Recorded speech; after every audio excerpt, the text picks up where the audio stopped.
यदि प्रेम प्रकट हृदय में हो जाए तो स्वयं ऐसी स्थिति हो जाती है। पर प्रेम प्रकाशित होने के लिए कहीं भी अपनापन नहीं रह जाना चाहिए, यही साधना है।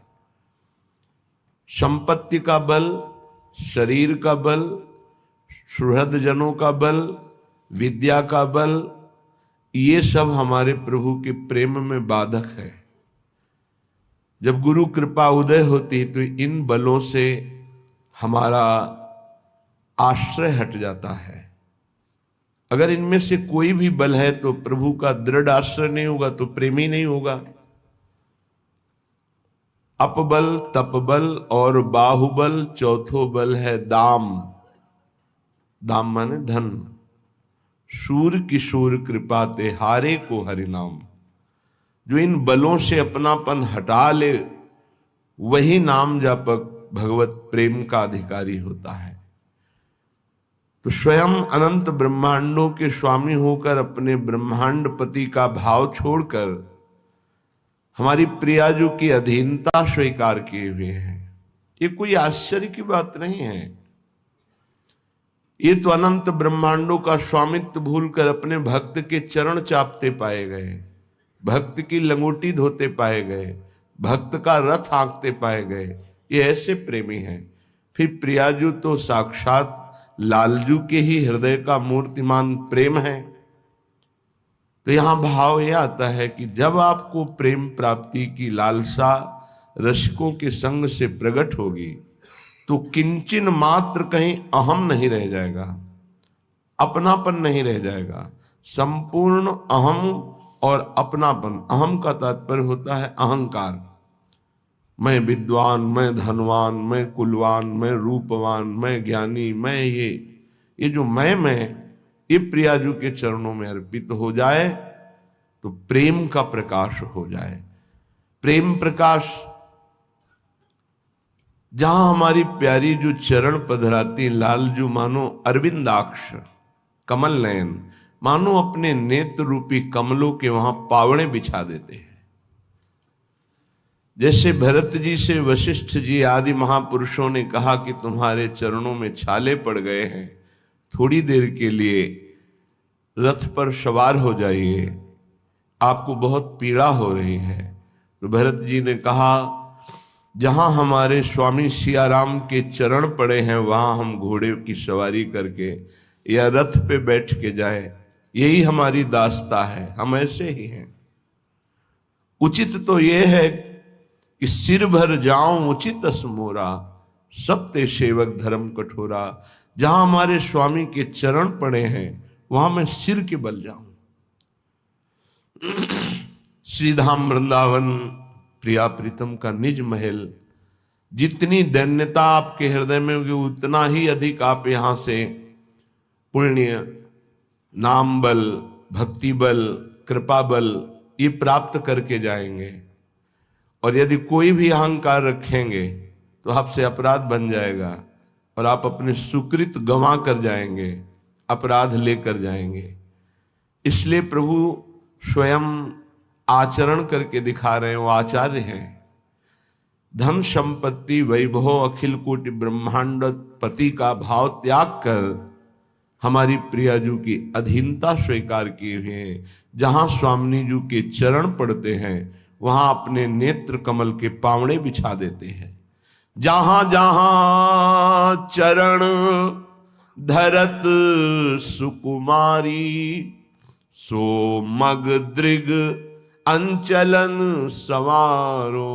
और जैसे कोई किसी के पधारने के लिए सोहनी लगाता है तो लालजू मानो अपने पलकों की सोहनी लगाकर नेत्रों के पावड़े बिछाकर स्वामिनी जू का स्वागत करते हैं, स्वामिनी जू का प्यार भरा पावड़े डालते हैं। ये भाव यहां हृदय का है। हमारा हृदय इतना वृंदावन में अहम रहित दैन्य हो तो बहुत जल्दी प्रेम प्रकाशित हो जाए। वृंदावन इह विधि बसे तजिकै सब अभिमान, तृणते नीचो आपको सोई जाने। वही प्रिया प्रीतम के महान रहस्य को जान सकता है जो यहां अभिमान रहित होकर रह रहा, किसी भी तरह का कोई अभिमान नहीं। भक्त का तो अभिमान रहने भी नहीं देते प्रभु। मैं जितेंद्री, मैं ज्ञानी, मैं कुछ भी, मैं, तो वो फिर घुटने के बल आएगा, गिरेगा एक बार और उसको अनुभव होगा, वो रोएगा कि मैं कुछ नहीं हूं, बस फिर उठ जाएगा। नामे भक्ता प्रणश्यति, भक्त का पतन तो नहीं होता पर पतन जैसा होता है अहंकार के कारण। अहम रहित धाम का यदि वास हो तो बहुत जल्दी यहां लाभ प्राप्त होता है, पर अहंकार बिना गुरुजनों की शरण में गए, उनकी आज्ञा में रहे, अहंकार नष्ट नहीं होता। यह संस्कृति का मूल चक्र है। देखो, अखिल कोटि ब्रह्मांड नायक हैं, भय दीन रस रसिक शिरोमणि, रंग मनोरथ करन विचारो, नेक प्रसन्न होई रति नागरी, बिच बिच मोतन करहि निहारो। इतने बड़े हैं प्रभु कि जो भी बड़ा होता है इनकी बड़ाई से होता है। वो दीन होकर प्रियाजू से याचना करते हैं प्रेम की, और कहते हैं कि आप कृपा करके, कृपा कोर करके हमारी तरफ देख लो बस। कैसी दैन्यता प्रभु में है। प्यारी जी से कहते हैं, नेक प्रसन्न होकर हमारी तरफ कृपा दृष्टि से देख लो। इनकी कृपा दृष्टि शिव ब्रह्मादि चाहते हैं। ये प्रभु अपने महत्व को भूलकर प्रियाजू के प्रति इतना दैन्य होकर तब रस की याचना करते हुए कहते हैं, मुझे रति प्रदान करो, प्रेम प्रदान करो, और कृपा कोर से कृपा कटाक्ष करते हुए हमारी तरफ देख लो। रुचि लिए भौहन भाई बिलोकत, एको पल रही सकत न न्यारो, हित ध्रुव हार श्रृंगार बनावत, याही ते बांको व्रत धारो। ये बांके बिहारी है, तो इनका व्रत भी बांका है, निराला ही है, अद्भुत है। ये प्रियाजू की रुचि लेकर के चलते हैं। यहां भाव क्या दिखा रहे हैं? सेवक को अपने स्वामी की रुचि क्या है, इस समय रुख क्या है? मन मन की रुचि जान नेह विधि अनुसरें। इतनी बड़ी सामर्थ्य होती है। अन्य सिद्धियों का त्यागी जो महान भगवत अनुरागी है, वो अपने इष्ट देव की मन की बात जानकर उसके अनुसार सेवा करता है। यही लालजू आचरण करके दिखा रहे हैं। प्रियाजू के भावों की तरफ देखते रहते हैं, उनके इशारे और उनकी रुचि के अनुसार चलते हैं, और अपने कर कमल से स्वयं श्रृंगार सेवा करते हैं। और ये इनके परम सुख का स्वरूप है। जब सखियां मना कर देती हैं कि ये हमारी सेवा है, तो सखियों की चरण वंदना करते हैं कि आपको तो नित्य प्रियाजू की सेवा प्राप्त होती है, आप कृपा करके आज मुझे प्रदान कीजिए। वही सेवा, वही नाम, वही धाम, वही प्रियाजू आचार्य कृपा से अपने को प्राप्त हुई है। वही राधा नाम, वही हमारी लाडली जू, वही हमारा वृंदावन धाम, और वही सेवा पद्धति आचार्य कृपा से अपने जैसे अनाधिकारियों को प्राप्त हो गई है। अब निष्ठापूर्वक नाम रूप लीला धाम का सेवन करें। ये कलिकाल है, इसमें ऐसी आंधी माया की चलती है कि वो जो जिससे हमारा परम कल्याण होना है उसको ढक दिया जाता है। वैसे इसे अज्ञान की आंधी कहते हैं, पर लोकवत दिखाई देता है ज्ञान, और जिससे हमें परम पद मिलता, भगवत प्राप्ति होती है, उसको ढक दिया जाता है और जहां हमें बार बार जन्म मरण का भटकाव ही मिले, ऐसे हमें साधनों में लगाया जाता है। यदि प्रभु का नाम जप नहीं है, प्रभु के रूप का ध्यान नहीं है, प्रभु की लीलाओं का गायन श्रवण नहीं है और प्रभु के प्रेमी जनों का संग नहीं है, धाम का, उनकी लीला भूमि का आसक्ति स्नेह हृदय में नहीं है, तो सब धोखा है, पक्का समझ लीजिए। खूब साधन पथ पे चल के आपको ये बात बता रहे हैं। निष्ठा, निष्ठा किसे कहते हैं? चाहे जितना भय या प्रलोभन हो, अपनी बात से ना डिगे, उसे निष्ठा कहते हैं। श्रीपाद कह रहे हैं, वृंदावन की निष्ठा, गुरु निष्ठा, नाम निष्ठा, प्रभु के लीला गुण श्रवण की निष्ठा या सेवा निष्ठा, यही हमको प्रेम प्रदान करती, जिसका शब्द याद रखो, निष्ठा। यहां हो सब रहा है, लेकिन निष्ठा किसी बिरले में होगी। निष्ठा, प्राण निकल जाए पर हमारी सेवा नहीं छूटेगी। अगर प्राण है तो सेवा होगी। अगर नाम चल रहा है तो प्राण चल रहे हैं, नाम छूटा तो प्राण छूटे, इसे नाम निष्ठा कहते हैं। गुरुदेव की सेवा है तो गुरुनिष्ठ जीवित है, गुरुदेव की सेवा नहीं तो गुरुनिष्ठ है ही नहीं, उसका अस्तित्व ही नहीं। कुछ महापुरुषों ने जे ही सुना कि महाप्रभु हरिवंश चंद्र जो अंतर ध्यान हुए गुरु निष्ठावान, तो सुनते ही बस मुंह बगर गया, नेत्र खुले रह गए, प्राण निकल गए। कितने ऐसे महापुरुष। महाप्रभु चैतन्य देव विलीन हो गए श्री जगन्नाथ जी में, कितने महाभागवत तत्काल प्राण त्याग दिए। अपने गुरुदेव के प्रति ऐसी निष्ठा या नाम के प्रति निष्ठा या इष्ट देव के प्रति सेवा की निष्ठा, ये बड़ी दुर्लभ है। और निष्ठा प्राप्त हो गई तो अजित भगवान को जीत लिया। ये निष्ठा कैसे मानी जाएगी कि हमारे हृदय में आ रही है? लोकाः स्वच्छंद निंदाम विदधति यदि में किम ततो दीन दीनम। यदि हमारी लोक में निंदा हो रही है खूब स्वच्छंद रूप से, फिर भी हम अपनी भक्ति को न छोड़ें। ऐसा ना सोचे कि मेरी भक्ति में कोई त्रुटि है क्या, लोग हमारा उपहास करते हैं, हमारी निंदा करते हैं, हमारा अपमान करते हैं। सच्ची मानिएगा, निंदा, अपमान, तिरस्कार ये भगवान की प्राप्ति के लिए अत्यंत आवश्यक है।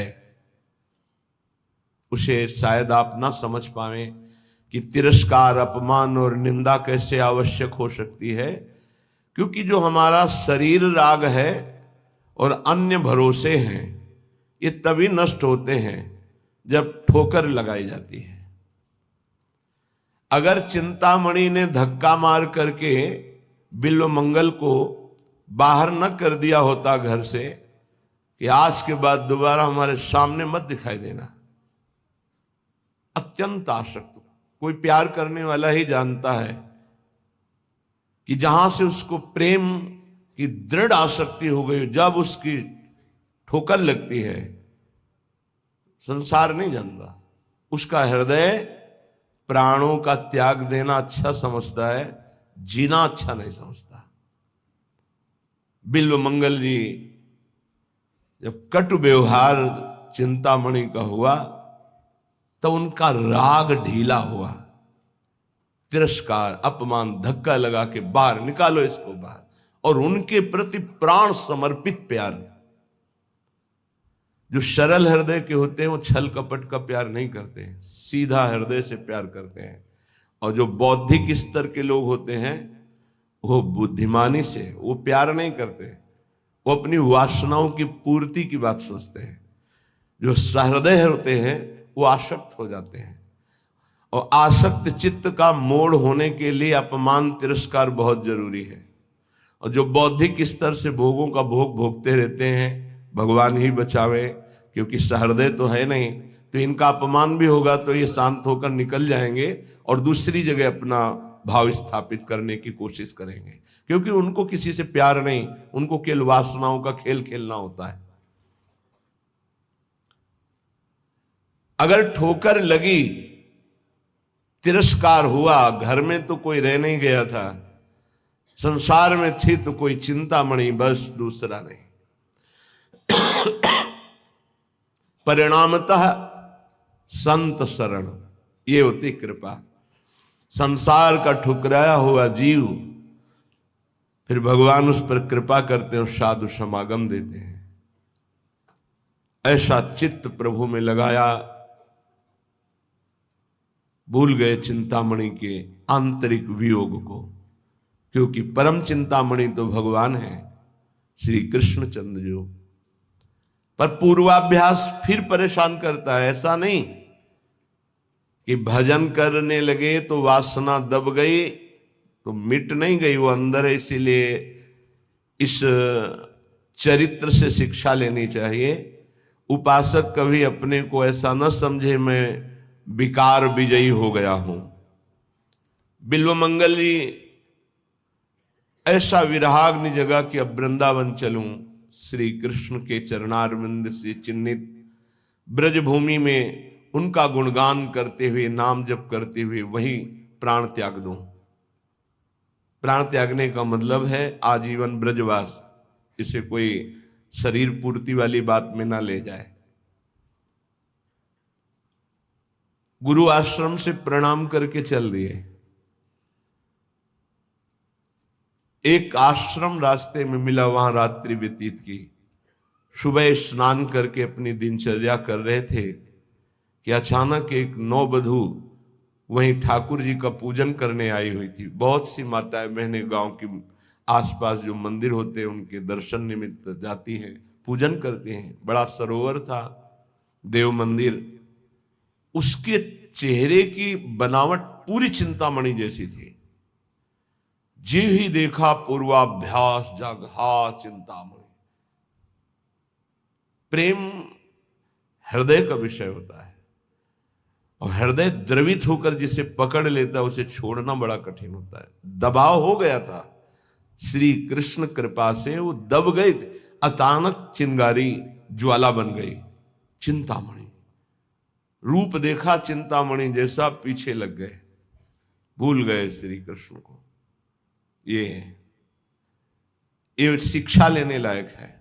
इसीलिए कहा गया नेत्र संभाल कर किसी के चरणों की तरफ देखो, सहसा मुख की तरफ मत देखो।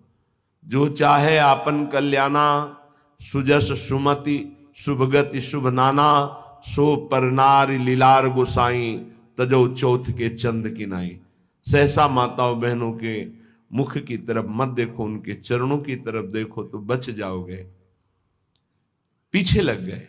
उसने देखा कि कोई वैष्णव है, साधु है, पीछे आ रहा है, पर इसकी दृष्टि ठीक नहीं। माताओं बहनों में एक सामर्थ्य होती है, एक ही दृष्टि में पता चल जाएगा ये व्यक्ति दूषित भाव से देख रहा है या निर्मल भाव से देख रहा है। अपनी चाल और बढ़ाई तो बिल्वमंगल जी पीछे दौड़ने लगे। प्रेमियों को किसी की परवाह नहीं होती। उसका मोड़ है किधर हो जाए, बहुत संभाल के इसीलिए कहा है कि प्रेम पंथ में चलने वाला कोई बिरला ही बहादुर होता है। चढ़ के मैन तुरंग पर चलिबो पावक माई। प्रेम पंथ अति कठिन है, ये सबको निभत नाई। मोम के घोड़े पे चढ़कर आग की ज्वाला से निकलना कितना कठिन है। मोम आंच लगते ही पिघल जाएगी। द्रवित हृदय से इस संसार की ज्वाला में निकल जाओ और कहीं तुम्हें राग ना होने पावे। द्रवित हृदय बहुत ही, जिसका भजन के द्वारा हृदय द्रवित होता है वही जानता है। प्रणाम है भरत जी को, यह द्रवित हृदय का लक्षण है। अपनी परवाह न करके, अपने जीवन की परवाह न करके, साधना की परवाह न करके हिरण के बच्चे को इतना प्यार देना। अगर साधन की दृष्टि से देखो तो दोष हो गया, ममता कर बैठे, और करुणा की दृष्टि से देखो तो बलिहार है, अपनी परवाह न करके एक बार प्यार किया हिरण के बच्चे से तो उसको परम पद प्रदान करके ही छोड़ा। अगला जन्म वही रहुगण है, ये जड़ भरत सिद्ध महापुरुष ब्रह्मबोध संपन्न तो वही मृग रहुगण है जिसको उपदेश करके परम पद में स्थापित किया, छोड़ा नहीं। फिर भी महापुरुषों की करुणा का क्या कोई पार पा सकता है? अब वो हृदय द्रवित है, चिंतामणि में आसक्त था तो वो छाप लग गई, जैसे द्रवित मोम को जो आकार दो वो ले ले, ऐसे बहुत संभाल के द्रवित हृदय को नहीं। कहीं भी अगर अपनापन हो गया तो वो नहीं जानता कि इसका अपनापन कैसा है, नहीं जानता। वो हृदय से जो प्यार करने वाला होता है उसे लोक कुल वेद धर्म मोक्ष मर्यादा ये कुछ नहीं सुनाई देती, सिर्फ अपना लक्ष्य दिखाई देता है।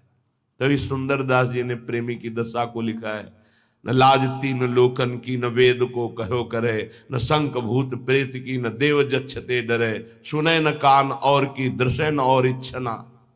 ये डर नहीं कि मैं किसी की बहू के पीछे जा रहा हूं मारा जाऊंगा, कुछ नहीं, पीछे पीछे जा रहे। जल्दी से घर में गई और अब देखा पति, तो पति से कहा कि कोई पीछे साधु वेश में है पर है गलत दृष्टि से, तो आप देख लीजिए। तो उनका आप धैर्य रखिए, दरवाजे पर आया हुआ भगवान का स्वरूप माना जाता है, हम एक बार इसका सम्मान करेंगे। बाहर निकले, प्रणाम मुद्रा में, आज्ञा कीजिए, कैसे आगमन हुआ? उनका एक कौन है जो गई? कहा हमारी अर्धांगिनी धर्म पत्नी। बोले एक बार भर नेत्र देखना चाहता हूं।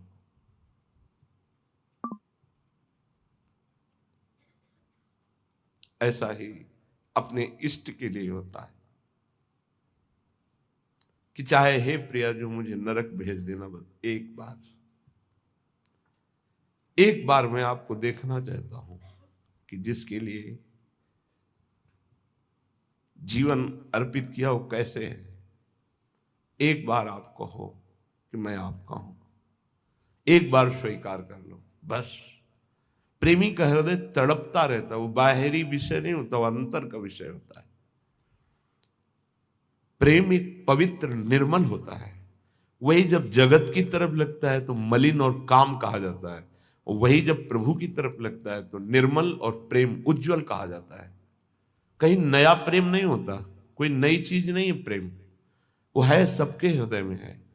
उसी को हम विषयों में, शरीरों में, नाना प्रकार की कामनाओं में उस प्रेम को बांटे हुए हैं। उसी प्रेम को बटोरने की बात साधना है। भगवान भी कह रहे सबकी ममता ताक बटोरी, सबकी जो प्रीति वृत्ति फैला रखी उसे समेटो, मेरे चरणों में लगाओ, वही उज्जवल प्रेम हो जाएगा। जो राग है, मोह है, काम है, आसक्ति है, जगत में जो इस नाम से कहा जाता है, प्रभु की तरफ जब इसे किया जाता है तो प्रेम कहा जाता है। भगवान एक बार जिसे स्वीकार कर लेते हैं उसे कोई फंसा नहीं सकता, पक्की बात है। उस धर्मात्मा गृहस्थ ने, धर्मात्मा इसलिए कि अगर कोई साधारण होता तो दो चार थप्पड़ मारता और भगा देता, आया है वहां से साधु वेश धर करके, एक बार पत्नी को देखना चाहता है, धक्का मार के भगा दे। लेकिन वो धर्म को जानने वाला था। दरवाजे पर आए हुए अतिथि का अपमान कर देने से सारे सुकृत नष्ट हो जाते हैं। उसने कहा बिराजिए आप, हम तो आपके सेवक हैं, अभी आपकी सेवा में उपस्थित होती है, वो हमारी अर्धांगिनी आज्ञा का अक्षरशः पालन करेगी। अंदर गए, उन्होंने कहा कि आप आज्ञा तो कर रहे हैं पर उनकी दृष्टि पवित्र नहीं है। उनका हम उपस्थित हैं पास में ही, तुम चिंता मत करो, अतिथि है। अगर वो दर्शन की केवल याचना कर रहा है तो हमें पूर्ण करने में कोई भय नहीं। आगे अगर कोई चेष्टा करता है तो हम उपस्थित हैं, फिर हम अपने धर्म की रक्षा के लिए जैसा प्रभु आदेश करेंगे वैसा करेंगे, आप निर्भय रहिए। जब पति का ऐसा आदेश हुआ, हो गई।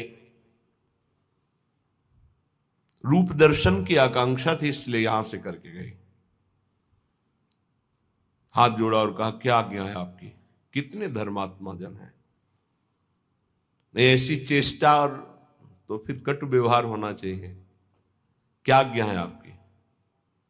अंदर आया, अरे नीच, फिर प्राण प्यारे श्री कृष्ण से विमुख होकर फिर इस शरीर की तरफ। ये ऐसा क्यों हुआ? ये मेरे नेत्रों का दोष है, इन दुष्ट नेत्रों ने फंसा दिया। अब नहीं। कहा देवी एक काम करोगी, मुझे 2 सुई ला के दे दो। तो क्यों पूछने की जरूरत ही नहीं थी। पति से कहा ये 2 सुई मांग रहे हैं, दे दीजिए, गृहस्थी में होती है, दे दिया। उनका हे श्री कृष्ण, नेत्रों ने आपसे फिर पुनः दूर करने की कोशिश की, इसलिए ऐसे नेत्रों को मैं नहीं रखूंगा। जिन नेत्रों ने हमको फिर सांसारिक रूप की तरफ घसीटा, वो आपके लिए मैं इनको नष्ट करता हूं सुई से। आंखें फोड़ ली। आप जागृत हुई दिव्य निष्ठा। इसका भाव हम ये नहीं करें कि आप अपनी आंखें फोड़ लीजिए। इसका भाव है कि जिसके द्वारा हमारे भजन में विघ्न पड़ जाए उसका हमें त्याग करना चाहिए। जाके संग कुमति मति उपजे, करत भजन में भंग, तजोरे मन हरि विमुखन को संग। चाहे हमारी कोई वृत्ति हो, हमारा कोई अंग हो, चाहे हमारा कोई निजजन हो, इस पे बर्दाश्त नहीं, त्याग। उसी समय भगवत साक्षात्कार होता है जहां निष्ठा जागृत होती है। निष्ठा, समर्पण, पूर्ण समर्पण। अब उनका पूर्वाभ्यास तो था नहीं, वृंदावन की तरफ चल पड़े, एक लकड़ी लेके दे दी, आंखों से रक्त की दो। उनका आप चिंता मत करो, ये इन दुष्ट आंखों को ऐसा ही दंड मिलना चाहिए, क्योंकि इन्होंने सर्वलोक महेश्वर परम सुंदर प्रभु को छोड़कर फिर सांसारिक रूप में आसक्ति। अब नहीं। चल पड़े तो मार्ग के किनारे एक कुआं था, उसमें गिर गए। अभ्यास तो था नहीं, गिरे तो हा कृष्ण, आवाज आई तत्काल। बाबा लठिया पकड़ा, विचार किया कि कुआं तो बहुत गहरा है, लठिया पकड़ाने से क्या हो, लेकिन कोई कह रहा है, ऐसे पकड़ के ऐसे उठा लिया। इतनी सुंदर सौरभ सुगंध, हृदय में एक अद्भुत आनंद। उन्होंने सोचा है कि छोटी सी लठिया और कुएं से निकाल लेना, ये तो सिर्फ भगवान का कार्य है।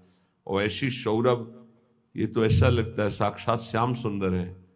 तो लठिया के सहारे से हाथ तक पहुंचे, पकड़ा हाथ, भगवान ने छुड़ा लिया। तो मुस्कुरा के कहा, हाथ छुड़ाए जात निबल जान की मोह। आप बलवान हो, छुड़ा सकते हो, लेकिन हृदय से जब जाओगे तो सबल सराहूं तो जाओ, बाहर से भाग जाओ, लेकिन हृदय से निकल के जाओ तो तुम्हें बलवान समझ लूं। भगवान ने हाथ पकड़ लिया और स्वयं वृंदावन बिल्व मंगल जी को लाए। अगर तिरस्कार ना हुआ होता चिंतामणि के द्वारा, तो क्या उन्हें भगवत साक्षात्कार होता? अगर गोस्वामी जी की पत्नी ने उनको ऐसे महामंगलमय वचन, जो कटु वचन थे, ना बोले होते कि जितना तुम्हें इस चाम से प्रेम है, अगर राम से प्रेम होता तो तुम भगवत प्राप्त हो जाते। जगह जगह पर अपमान और तिरस्कार और निंदा ने भगवान की तरफ मोड़ करके भगवत प्राप्ति कराई है। इसलिए उपासक को चाहिए, लोका स्वच्छंद निंदाम विंदधति यदि में किम ततो दीन दीनम सर्वम चेतस्यात कुटुंबम किमु मम ततो दुर्दशा स्युस्तता किम। यदि इस लोक में सब लोग मेरी निंदा करें, ऐसा थोड़ी है कि सब निंदा ही करते हैं, कभी ऐसा किसी के साथ नहीं हुआ। अगर 10 निंदा करने वाले होते तो 100 प्रणाम करने वाले होते हैं। ऐसा नहीं हो सकता कि केवल प्रणाम करने वाले ही वो, निंदा करने वाले ना हो। ऐसा बिल्कुल नहीं हो सकता कि केवल निंदा करने वाले ही हो, प्रणाम करने वाले ना हो। ऐसा होता है। अगर आपके कुछ बड़ाई करने वाले हैं तो कुछ बुराई करने वाले हैं, कुछ नमन करने वाले हैं तो कुछ अपमान करने वाले हैं। परमार्थ के पथिक को उन दोनों में समान भाव रखकर चलना होता है। अपनी निष्ठा में फर्क नहीं आने देना। अगर निंदनीय आचरण है हमारा और फिर हमारी निंदा हो रही तो विचार करके निंदनीय आचरणों का त्याग कर दे। फिर भी निराश नहीं होना। 1000 बार अगर हम गिर जाएं तो भी हमें शरीर छोड़ने की बात नहीं सोचनी। गिरता वही है जो दौड़ता है। जो गिरे पड़े हुए हैं, चल ही नहीं रहे, वो क्या गिरेंगे। साधक को हर गिरने में एक उपदेश मिलता है, हमसे त्रुटि कहां हुई। पर यह बल सत्संग से मिलता है। यदि सत्संग मिले तो 1 मिनट में ऐसे सब। निराश नहीं होना किसी भी साधक को। ध्यान रखना, हमारा बल भगवान है। कोई हम में त्रुटि है, कोई अभिमान है, कीन हो इस कभो अभिमाना सुखो वंचा कृपा निधाना, बहुत ये गूढ़ बात है। साधक में कहीं ना कहीं थोड़ा जितेंद्रियता का, साधुता का, दिव्यता का अभिमान हो जाता है। उसका नाश करने के लिए उसको घुटने टेकने पड़ते हैं माया के आगे। तब उसको लगता है नहीं, सर्वलोक महेश्वर भगवान ही मुझे चला रहे हैं, मेरे में कोई सामर्थ्य नहीं है। कभी ऐसी किसी के साथ घटना घट जाए तो आपको प्रायश्चित होगा, क्योंकि भक्त हैं, आपका हृदय जलेगा, दंड मिलेगा, निंदा होगी, अपमान होगा। लेकिन आपको निराश नहीं होना। आपकी परम पदवी को कोई भी बाधा नहीं पहुंचा सकता। ये ध्यान रखना, हमारे शब्द याद रखना। कभी कदम पीछे मत चलाना, आगे ही बढ़ाना। ये संसार नहीं जानता। तभी हम कहते हैं कि संतों के पास बैठकर जो सुना जाता है उनके अनुभव सुने जाते हैं। शास्त्रों में तो सब लिखा ही है, लेकिन जो शास्त्रों में लिखा है उसका उन्होंने साक्षात्कार किया है, फिर अनुभव करके बोल रहे। तो इस बात को समझे। 1000 बार त्रुटि हो जाए, गलती हो जाए, हम ये नहीं कहते गलती करो, लेकिन 1000 बार गलती हो जाए तो भी हमें प्रभु का मार्ग नहीं छोड़ना और अपने शरीर को किसी भी तरह से बाहरी दंड नहीं देना, आंतरिक दंड देना है। उपवास के द्वारा, कम आहार के द्वारा, परिक्रमा, नाना प्रकार की तपस्या का अनुष्ठान करके भस्म कर दो अपनी वासना को और प्रभु को प्राप्त करो। शरीर छोड़ने से आत्महत्या करने वाले की वो दुर्गति होती, भूत बनता कोई भी हो, चाहे साधु वेश में चाहे गृहस्थ में हो। पक्का समझना, आत्महत्या करने वाले को भूत योनि की प्राप्ति होती है और बड़ी दुर्गति होती है उसकी। एक बूंद पानी पीने को नहीं मिलता। पानी की प्यास की कीमत वही जानते हैं जिनको प्यास होने पर पानी नहीं मिलता। तुम क्या जानो, एक बूंद पानी उस जीवात्मा को नहीं मिलता जो प्रेत योनि को प्राप्त होता है, तो पागल बना घूमता है। फिर किसी निकृष्ट आचरण वाले के ऊपर सवार होकर तब वो अपनी प्यास बुझाना चाहता है। इसलिए इस मार्ग में चलने वाले पथिक को इतनी हिम्मत होनी चाहिए। लोका स्वच्छंद निंदाम विंदधति यदि में किम ततो दीन दीनम। मैं दीन नहीं बनूंगा उस समय। ये हमारी बात को पकड़ना। हमारी निंदा हो रही, तिरस्कार हो रहा, अपमान हो रहा है, अगर गलती नहीं हुई तो दीन बनने की तो बिल्कुल आवश्यकता नहीं। अगर गलती हो गई तो भी दीन बनने की आवश्यकता नहीं। क्यों? क्योंकि कुश्ती लड़ने वाला ही हारता है, देखने वाले तो केवल तालियां बजाते हैं। सदैव विजयी नहीं रहता, कभी कभी दांव चूक जाता है, दोबिया पछाड़ में गिरता है। ऐसे ही है, हमारा युद्ध हो रहा है काम से, क्रोध से, लोभ से, मोह से, मद से, मत्सर से। ये क्या जाने, संसारी क्या जाने। मानो 30 वर्ष लड़ते हुए उसे व्यतीत हो गए, कभी घुटने नहीं टेका, लेकिन अगले मिनट में चूक हो गई और घुटने टेक दिया। अब संसार उसकी पराजय की निंदा करेगा, लेकिन हम उस उपासक को सपोर्ट करते हुए हृदय से कहते हैं, कभी नहीं घुटने टेका, फिर खड़े हो और दौड़ प्रभु की तरफ देख, तो संसार पर विजय प्राप्त कर ही लेगा। नामे भक्ता प्रणश्यति। ये जरूरी नहीं है कि हम अपने शरीर को त्याग दें, क्योंकि ऐसी गलत, ऐसे प्राय जिनको सत्संग